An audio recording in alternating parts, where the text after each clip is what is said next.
In the village of Zango, there was a woman named Salima. She was as poor as the dusty ground beneath her feet.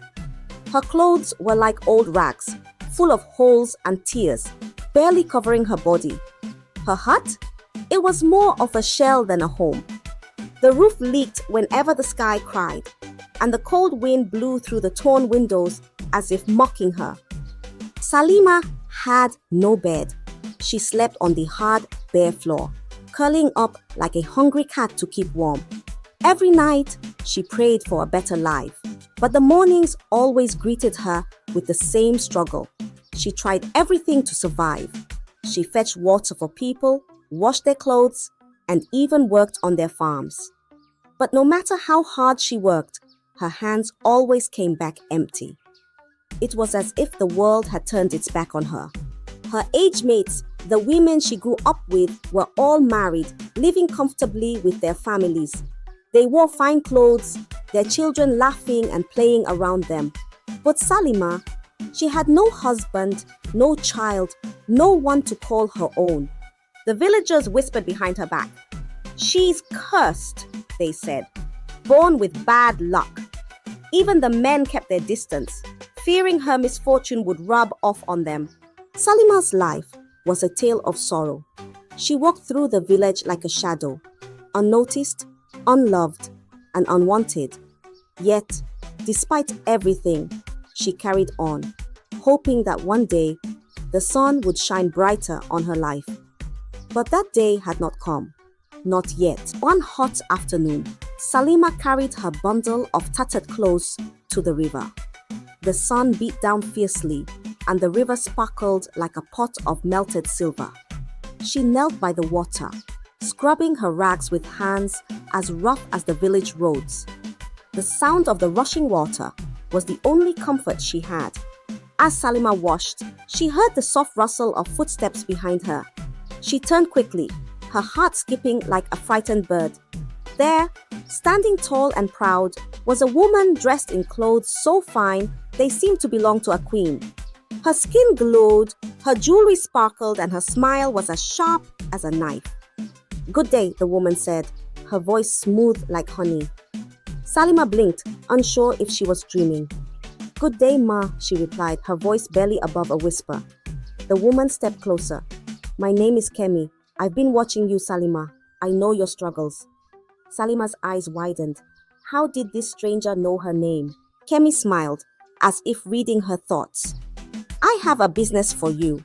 It's simple and will change your life." Salima stared, her mind spinning. What kind of business? Kemi reached into her bag and pulled out a bundle of crisp notes. "You will collect used panties from the villagers. Bring as many as you can. For every load, I will pay you handsomely." Salima's jaw dropped. "Panties?" she asked, confusion thick in her voice. "Yes," Kemi said firmly. "Don't ask questions. Just do as I say, and you'll never be poor again." With that, she handed Salima the money and turned to leave. "Remember," she said, "I'll be waiting." Salima sat by the river, clutching the money, her mind clouded with questions. What kind of business was this? Why panties? She didn't understand, but the weight of the money in her hand was real. And for the first time in her life, hope stirred in her chest. She packed her clothes and headed home, her heart beating like a talking drum. What would she do next? The next morning, Salima woke up with a plan. She knew the villagers might grow suspicious if she asked for only panties. So, she decided to make her trade seem ordinary. With the money Kemi had given her, Salima went to the market and bought colorful buckets and bowls, big and small, each one shining under the morning sun. When she returned to the village, she knocked on the first door. An old woman opened, her eyes narrowing at Salima. "Good morning, Mama," Salima greeted, holding up a bright blue bucket. "I'm exchanging these for any old clothes, shoes, or even panties you don't need." The old woman grunted. "Old clothes? Shoes? Panties?" She shook her head. "What kind of business is that?" "It's for a new venture," Salima said, her voice steady. If you have anything you're not using, I'll trade you for this fine bucket. The old woman's eyes lit up at the sight of the bucket. Without hesitation, she went inside and returned with a pile of old clothes and shoes, topped with a few worn-out panties. Salima smiled. "Thank you, Mama. Here's your bucket." At each house, it was the same.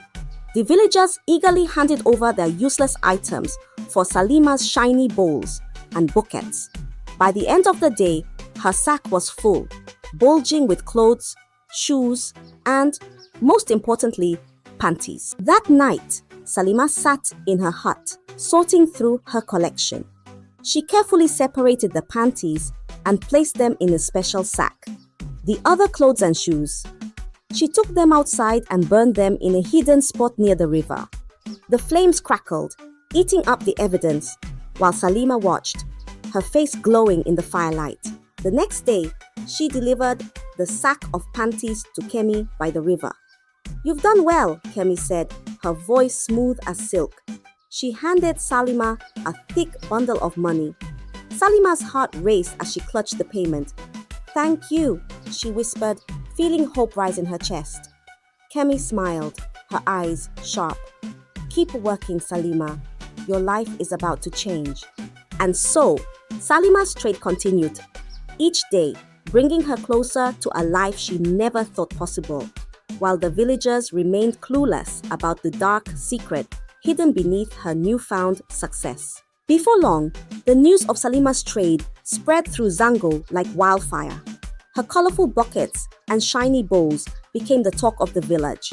From the eldest grandmothers to the youngest brides, everyone was eager to exchange their old clothes, shoes, and most of all, panties, for Salima's fine goods. "Have you seen Salima's new bowls?" one woman asked her neighbor. "Yes! I traded my husband's old shirts yesterday and got one." "It's beautiful," the neighbor replied, her eyes sparkling with excitement.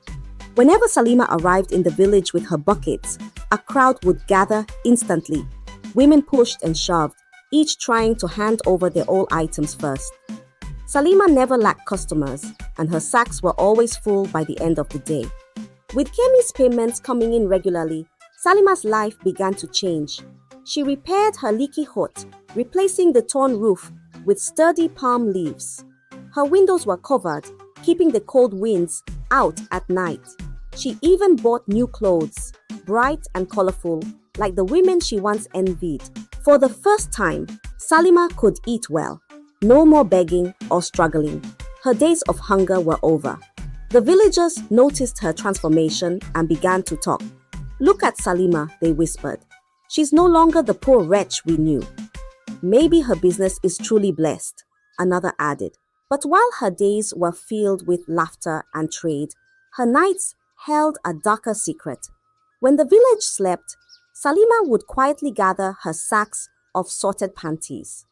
Like a shadow, she slipped through the narrow paths, heading toward the river. Under the moonlight, she would meet Kemi, who always waited with her strange, knowing smile.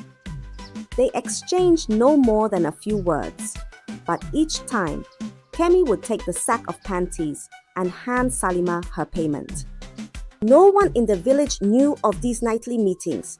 To them, Salima's success was a simple tale of hard work. But in the dark by the river, something strange and unspoken was happening, and soon it would catch the attention of a watchful eye. Salima's trade grew bigger than anyone in Zango could have imagined. She didn't stop at her village. Soon, she started visiting neighboring villages, her buckets and bowls gleaming like the morning sun. Everywhere she went, villagers eagerly gathered their old clothes, shoes, and panties, waiting for her next visit. "Salima is coming tomorrow," they'd say, their excitement bubbling like a pot of soup. Everyone wanted a piece of her trade. Back in Zango, her life was a marvel. Her once broken-down hut now stood strong and proud. Her clothes were fresh, and her meals were satisfying. But while most villagers celebrated her success, one person's mind was restless. Her neighbor, Tinu. Tinu had always been a sharp-eyed woman, and she couldn't ignore the strange pattern. Every night, while others slept, Salima would carry her sacks and disappear into the darkness. She would return hours later, her face calm, but her eyes told a story Tinu couldn't understand. "Where does she go?" Tinu wondered. One night, curiosity gripped her tightly. She wrapped herself in a thick shawl and waited by her window, watching Salima. As expected, Salima left her hut, a heavy sack slung over her shoulder. Moving like a silent cat, Tinu followed her, keeping a safe distance. The air was cold, and the night was eerily quiet. Tinu's heart beat loudly in her chest, but she pressed on, hiding behind trees and bushes. Finally, they reached the river. Tinu crouched low, peeking through the tall grass. Her eyes widened when she saw a figure sitting on a large rock by the riverbank. It was Kemi, her rich clothes glowing faintly under the moonlight. Around her, candles flickered, their flames dancing in a perfect circle. Salima approached, dropping her sack in front of Kemi. Without a word, Kemi opened the sack, pulling out only the panties. The rest of the clothes were pushed aside. Then Kemi began to chant. Her voice was low and rhythmic, like the hum of bees, and the air around her seemed to thicken. Tina's breath caught in her throat as she watched. Kemi raised her hands, and suddenly the panties vanished into thin air, leaving behind a faint, eerie glow. A strange laughter echoed through the night, sending chills down Tinu's spine. Her legs trembled, and her heart pounded like a drum. She wanted to run, but her feet felt like they were stuck in the mud. What had she just witnessed? Who was this Kemi? And what was she doing with the villagers' panties? Fear gripped Tinu as she quietly retreated, her mind racing. She had seen enough for one night, but she knew this was just the beginning of a terrifying truth. Tinu's heart raced like a trapped bird as she stumbled back through the dark forest. The eerie laughter from the river still echoed in her ears, and every rustle of leaves felt like a hand reaching for her. She clutched her shawl tightly, her feet moving as fast as they could, but the weight of fear made her legs feel like stone. She didn't stop until she reached her hut. Slamming the door shut, she bolted it and pressed her back against the wood, breathing heavily. The shadows in her room seemed to stretch and move, and the silence was deafening. Tinu sat in a corner, her knees pulled to her chest, her eyes darting around the room. Sleep refused to come. Her mind replayed the scene by the river, the candles, the chants, the disappearing panties, and Kemi's haunting laughter. She hugged herself tighter, whispering prayers under her breath, begging for the night to end. At the first light of dawn, Tinu could bear it no longer. She threw on her wrapper and rushed out, heading straight to the elder's house. Her bare feet slapped against the dirt paths, stirring dust as she ran. When she arrived, the elders were just waking up, their faces lined with sleep and age. But the panic in Tinu's eyes erased their weariness. "What is it, Tinu?" asked one of the elders, his voice heavy with concern. "It's Salima," Tinu cried, her words tumbling over each other. "She goes to the river every night. There's a woman, Kemi. She's doing something dark with our clothes. I saw it with my own eyes." The elders exchanged uneasy glances. "What did you see?" another elder asked, leaning forward. Tinu took a deep breath, her voice trembling. There were candles. Kemi was chanting. She took only the panties, and then they vanished. After that, there was laughter, evil laughter. The elders sat in silence, their faces growing more serious with each word. Finally, one of them rose. "This is a grave matter. We must summon Salima at once." The village bell was rung, its sharp clang waking everyone. Men, women, and children gathered quickly in the square, murmuring among themselves. "What's happening?" they asked, their voices filled with confusion. When Salima arrived, her face was calm, but her eyes wary. The elders stood before the crowd, their expressions grim. "Salima," the head elder began, "your neighbor, Tinu, has brought a troubling report. She says she followed you to the river last night and saw things that concern the safety of this village. We demand an explanation." The crowd fell silent, all eyes on Salima. The air was thick with tension, and even the smallest breeze seemed to carry whispers of fear. Salima stood in the center of the village square, her legs shaking like leaves in the wind. The villagers' eyes bore into her, their faces a mix of fear and anger. She swallowed hard, but her throat felt as dry as the Hamatan wind. "Salima," the head elder said again, his voice sharp. "Speak! What are you hiding?" Salima looked down, her hands clutched tightly together. I can't," she whispered. "I took an oath. If I speak, I will run mad or die." Gasps rippled through the crowd. Whispers rose like the hum of bees. "An oath? What kind of oath?" The head elder frowned and turned to one of the younger men. "Bring the chief priest," he ordered. The villagers waited in tense silence until the chief priest arrived, his long staff tapping against the ground with each step. His eyes, sharp and knowing, scanned the crowd before settling on Salima. "You've taken an oath, eh?" the priest said, his voice deep and commanding. Salima nodded, tears streaming down her face. The priest raised his staff and began to chant, his voice rising and falling like the waves of a river. The air grew heavy, and a strange stillness settled over the square. The villagers watched in awe as the priest's chants seemed to wrap around Salima like an invisible rope. Finally, the priest stopped and pointed his staff at her. "Now speak," he said. "The spirits will protect you." Salima fell to her knees, her body trembling. "It's Kemi," she sobbed. "She's not an ordinary woman. She's a ritualist. She forced me to collect your panties to steal your lives." The villagers gasped in horror. "Our lives?" someone shouted. Salima nodded, her tears falling freely. "Yes, she told me she would make me rich if I helped her. Every time I bring her panties, she performs rituals. She uses them to take your strength, your fortune, your very souls, to grow her wealth." The villagers stared in stone silence, their faces pale. "I had no choice," Salima cried. "She said if I didn't take the oath and obey her, she would kill me. I was desperate. I'm sorry." The head elder's face hardened. He turned to the chief priest. "What can we do?" The priest stroked his beard thoughtfully. "We must find Kemi and destroy her power. Only then can we break her hold on the village." The crowd erupted in a mix of fear and anger.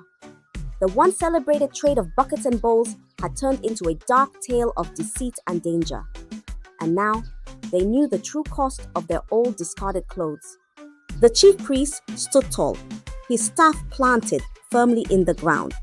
His eyes, sharp as a hawk's, swept over the gathered villagers. The square was so silent that even the rustling leaves seemed afraid to make a sound. "This is no ordinary matter," the priest said, his voice echoing. "A powerful witch hides among us, feeding on your lives through the work of Kemi. But fear not. The spirits have spoken, and they will guide us to break this curse." The villagers shifted nervously. Some clutched their children. Others murmured prayers under their breath. "Now," the priest continued, "if you have ever given your panties to Salima, step forward. The curse cannot be lifted if you hide." For a moment, no one moved. Then, slowly, women began to step forward, their faces pale with fear. One by one, they stood before the priest, their heads bowed in shame and terror. "Me too," whispered an elderly woman as she joined the line. "I gave 3 pairs," admitted a young mother, clutching her baby tightly. Soon, more women came forward until nearly half the village stood before the priest. The men watched in stunned silence, their faces reflecting a mix of anger and fear. The priest raised his staff, drawing a circle in the dirt around the gathered women. He began to chant, his voice deep and rhythmic, each word carrying the weight of ancient power. The air grew heavy, and the villagers felt a strange pull, as if the very ground beneath them was alive. He called upon the spirits of the land, the river, and the skies. The flames of the ceremonial torches flickered wildly, and a cool wind swept through the square. The villagers shivered, though the night was warm. As the chants grew louder, the women inside the circle began to sway, their eyes wide with fear. Suddenly, the priest's voice rose sharply, and the circle of dirt around them lit up with a faint, eerie glow. "The curse is breaking," the priest declared, "but it will not fully lift until Kemi's power is destroyed." The villagers murmured in awe, but their fear remained. They knew that the battle was not over. Kemi, the witch behind it all, still lurked somewhere in the shadows, her dark power threatening them all. The chief priest, now armed with the full power of the spirits, closed his eyes and raised his staff high. His chants grew deeper, his words sharp like the blade of a hunter's knife. The air thickened, and a sudden gust of wind circled the village square, lifting dust and leaves. The villagers held their breath, their eyes fixed on the priest. "She is close," the priest declared, his voice booming. "Her lair lies near the river, hidden beneath the old baobab tree." A murmur rippled through the crowd. The baobab tree was a place children were warned to stay away from, said to be cursed by dark spirits. Now, the truth of those old tales chilled their hearts. "We must end this now," the priest said. "Her power weakens, but she is still dangerous." Led by the priest, the villagers grabbed sticks, stones, and torches. Their faces were set in grim determination as they marched toward the river. The once familiar path now felt darker, each step echoing with the weight of their mission. When they reached the baobab tree, the priest pointed his staff at the ground. "Here," he said, "her coven lies below." With a nod, the strongest men began to dig. It wasn't long before they uncovered a hidden entrance, a small, dark tunnel leading underground. The air around it was thick and foul, reeking of decay and magic. "Bring her out," the priest commanded. Two brave men entered the tunnel, their torches lighting the way. Moments later, they emerged, dragging a struggling figure behind them. It was Kemi. Her once glorious robes were now tattered, her face twisted in rage and fear. "You fools!" she spat, her voice like the hiss of a snake. "You dare defy me? You will all perish!" The villagers recoiled, but the priest stepped forward, unfazed. He began chanting again, his staff glowing with a soft light. Kemi screamed, clutching her head as if the words burned her.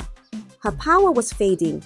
One by one, the villagers stormed her lair, smashing the charms, candles, and strange artifacts scattered inside.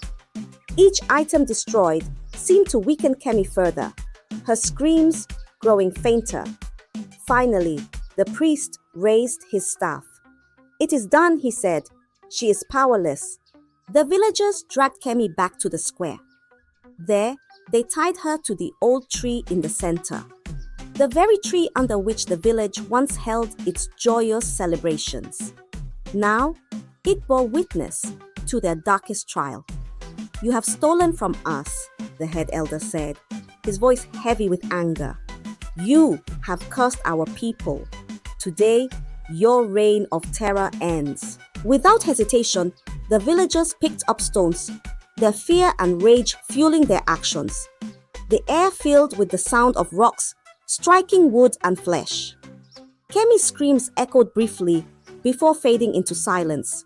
When it was over, the villagers stood in solemn silence. The witch, who had brought so much pain, was no more. The air felt lighter, and the square seemed brighter, as if the spirits themselves were relieved. The chief priest raised his hands. "The village is free," he declared. "But let this be a lesson.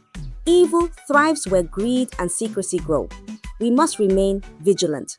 The villagers nodded, their hearts heavy yet relieved. They had won, but the memory of Kemi's dark deeds would linger forever. Though Kemi's reign had ended, her curse left scars on those closest to her scheme. Salima and Tinu bore the weight of their choices. For Tinu, her bravery came at a cost, her sight. The morning after Kemi's death, Tinu woke to darkness.